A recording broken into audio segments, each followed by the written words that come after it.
नमस्कार दोस्तों महाकुंभ 2025 में सब कुछ सही चल रहा था और मैं लगातार महाकुंभ के ऊपर ही वीडियो डाल रहा हूं लगातार, और मैं काफ़ी समय से वहां पर हूं और लेकिन अभी मैं फ़िलहाल वहां से आ चुका हूं। परंतु अगर यदि आप फ़िलहाल महाकुंभ में जाने की सोच रहे हैं तो दोस्तों 4 या 5 तारीख तक सोचना भी मत, क्योंकि आप ट्रेन के माध्यम से भी नहीं जा पाओगे क्योंकि सभी ट्रेनें फुल हैं। न आप अपने व्हीकल से जा सकते हैं क्योंकि 50-100 किलोमीटर पहले तक ट्रैफिक जाम है। सब कुछ बनारस, अयोध्या, कन्नौज, लखनऊ, सब कुछ पूरा का पूरा जाम है। हर जगह वही भीड़ जा रही है। जो श्रद्धालु प्रयागराज आ रहा है संगम पर, वही श्रद्धालु बाद में अयोध्या जा रहा है, वही श्रद्धालु बनारस जा रहा है, वही श्रद्धालु फिर चित्रकूट भी जा रहे हैं। तो हर जगह भीड़ है। फिलहाल इतना तिल रखने की प्रयागराज में जगह नहीं है। यदि आप आओ तो पैदल चलने की, अगर एक दिन में 30 किलोमीटर चलने की अगर अक्षमता है ना, आपके अंदर कैपेसिटी है, भाई साहब मैं वापसी में 22.5 किलोमीटर पैदल चला हूँ। मेरे पास स्क्रीनशॉट है 22.5 किलोमीटर का। वो तो मुझे 2 जगह लिफ्ट मिल गई, 3 किलोमीटर की एक जगह, 3 किलोमीटर की एक जगह। एक बार गंगा के पुल के पास से और एक बार चंद्रशेखर आज़ाद के जो पार्क है, चंद्रशेखर आज़ाद पार्क, उसके पास से मुझे 3 किलोमीटर की। मैं पीठ पे बैग लेके पैदल चला हूँ 22.5 किलोमीटर, वरना तो 30 किलोमीटर पैदल चलना पड़ता। कोई भी व्हीकल, 4 व्हीकल, फिलहाल ताज़ा अपडेट ये है, सारे के सारे 4 व्हीकल बंद कर दिए गए हैं प्रयागराज में। प्रयागराज के अंदर किसी भी 4 व्हीलर व्हीकल की एंट्री बैन है फिलहाल। ऐसा सभी को त्रिवेणी संगम पर ही जाना है।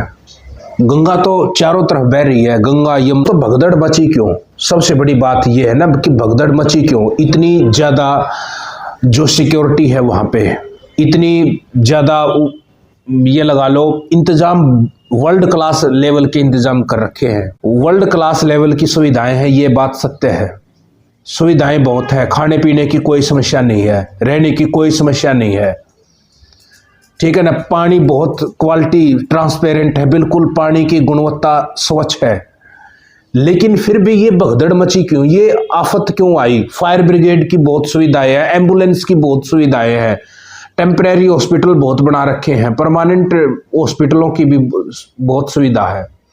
तो भाई साहब ये नौबत आई क्यों? नौबत आई सिर्फ है ना, नौबत आई अफवाह फैलाने वाले और आपाधापी करने वाले, ओवर स्मार्ट नए जो होते हैं ना, एक नया नौजवान अपने आप को नया बल्ड बोलते हैं कि मैं नौजवान हूं, उनके कारण ही ये सब कुछ हुआ है। भाई साहब इतना बेहतरीन इंतजाम, वर्ल्ड क्लास लेवल की सुविधाएं, और फिर भी ये चीजें होंगी।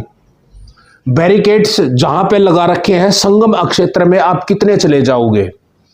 संगम में 50,000 एक साथ ना लोगे, 1 लाख 2 लाख कितने, लेकिन आप करोड़ों की संख्या में वहां पे ही उसी स्थान पे जाओगे। भाई साहब इतना ब्रॉड क्षेत्र है, उधर से यमुना आ रही है, इधर से गंगा आ रही है, कहीं भी नहा लो, श्रद्धा की बात है। भीड़ कम थी, हम भी संगम पे नहाए हैं, लेकिन ज्यादा भीड़ है। साधु संत भी उसी दिन वहीं पे नहाएंगे और आप लोगों को भी वहीं पे नहाना है, आप लोगों को भी उसी दिन वहां नहाना है, नागा साधुओं को भी वहीं नहाना है, वीआईपी को भी वहीं नहाना है, हर किसी को संगम पर ही नहाना है। जो और गंगा आ रही है, उस गंगा का भाई साहब कोई महत्व नहीं है आपके लिए, है तो वो भी गंगा ही। भाई साहब बोतल में पानी लेके आजकल ये भी सुविधा हो रही है कि भाई अपनी बाल्टी में घर पे ले आते। अगर प्रयाग नहीं, हर कोई प्रयाग थोड़ा जाएगा, अपनी बाल्टी में अपनी डाल लो थोड़ा सा जल और उसमें नहा लो, उसमें भी स्वच्छ है। आप अपने घर पे गंगा जल है, लेकिन सबको संगम पे ही नहाना है। बैरिकेड्स लगा दिए थे पुलिस प्रशासन ने और बार बार न जाने के, लेकिन ज़बरदस्ती बैरिगेड्स हटा दिए और वो भीड़ है ना, वो भीड़ जो लाखों की संख्या में है, वो भीड़ आगे बढ़ गई रात के 2 बजे 2:30 बजे। और संगम पर है ना ऑलरेडी लोग अपनी चटाइयाँ और अखबार बिछा बिछा के वो सुबह नहाने के लिए, कि हमें सुबह दूर जाना ना पड़े, कि तुम्हारे को यहाँ से फिर संगम पे आने ना दिया जाए, संगम पर आने ना दिया जाए। वो पहले ही अपने रिजर्वेशन करके बैठ गए कि हम कहीं नहीं जाएंगे, अपने कहीं पर भी नहीं सोएंगे, अपने संगम पर ही रात बिताएंगे और यहीं पे सुबह मौनी अमावस्या वाले दिन यहीं पे नहा लेंगे। अब वो जो सोए हुए थे व्यक्ति और जो भीड़ आई, और सोए हुए व्यक्तियों के ऊपर से भीड़ गुजर गई और उस भगदड़ में, भीड़ में सोए हुए व्यक्तियों को कुचल दिया। एकदम से तो व्यक्ति उठ नहीं सकता, इतने ज्यादा लोग आगे, सांस लेने में दिक्कत होगी, ऑक्सीजन लेवल कम हो जाता है जहां पे ज्यादा भीड़ हो जाती है। तो भाई साहब, इतना सिक्योरिटी होते हुए भी पुलिस प्रशासन, अब एक और वीडियो वायरल हो रहा है कि पुलिस वाला ही बोल रहा है कि उठो उठो, जो आप सोवत है वो खोवत है, फलाना तुम अभी ना लो, अभी अमृतपान कर लो। रात को 2 बजे ही घोषणा कर रहा है। अब उस बात की कितनी सच्चाई है, या तो पुलिस प्रशासन से कहीं ना कहीं थोड़ी बहुत डील हुई है भाई, या फिर लोगों से तो हुई है गलतियां। दोनों जगह कोई ना कोई कसूरवार तो है ही। जब इतनी बड़ी घटना हुई है, उसके बाद, घटना होने के बाद का भाई साहब नतीजा देखो। 3 तारीख तक फिर लोग वहीं रुके हुए हैं, फिर शाही स्नान है 3 तारीख को, बसंत पंचमी वाले दिन, फिर भागेंगे लोग। तो उस चीज को, भगदड़ को भाई रोको। अब की बार भगदड़ क्यों मचा रहे हो? हर जगह तो गंगा है भाई साहब। 10 करोड़ लोग थे, चाहे 20 करोड़ भी आ जाए तब भी वहां पे आराम से नहाया जा सकता है। अक्षेत्र बहुत बड़ा है, लेकिन नहीं, धक्का मुक्की करनी है भाई साहब। ट्रेनों के, मैं एक वीडियो और वायरल हो रही है, एसी ट्रेन का, उसका शीशा तोड़ रहे हैं, उसके अंदर घुस रहे हैं। भाई जगह नहीं है तो दूसरी आ जाएगी। मेला स्पेशल बहुत सारी ट्रेनें चली हुई हैं। मैं भी प्रयाग से आया प्रॉपर है ना, दिल्ली तक आने के लिए मेरे को भी डायरेक्ट ट्रेन नहीं मिली। कानपुर तक आ जाओ, लखनऊ तक आ जाओ, उधर आपके मुगल सराय तक जा रही है, कोई झांसी तक जा रही है। वहां से तो भीड़ को, गैदरिंग को हटा रहे हैं फिलहाल। मैं भी कानपुर तक आया, कानपुर से फिर मैंने चेंज कर ली, आगे फिर मिल जाएगी। ऐसे टुकड़ों में आ जाओ भाई। तो एकदम ही सबको सीट चाहिए भाई, एकदम ही सबको स्नान चाहिए भाई, वहीं पे संगम पे ही करना है भाई।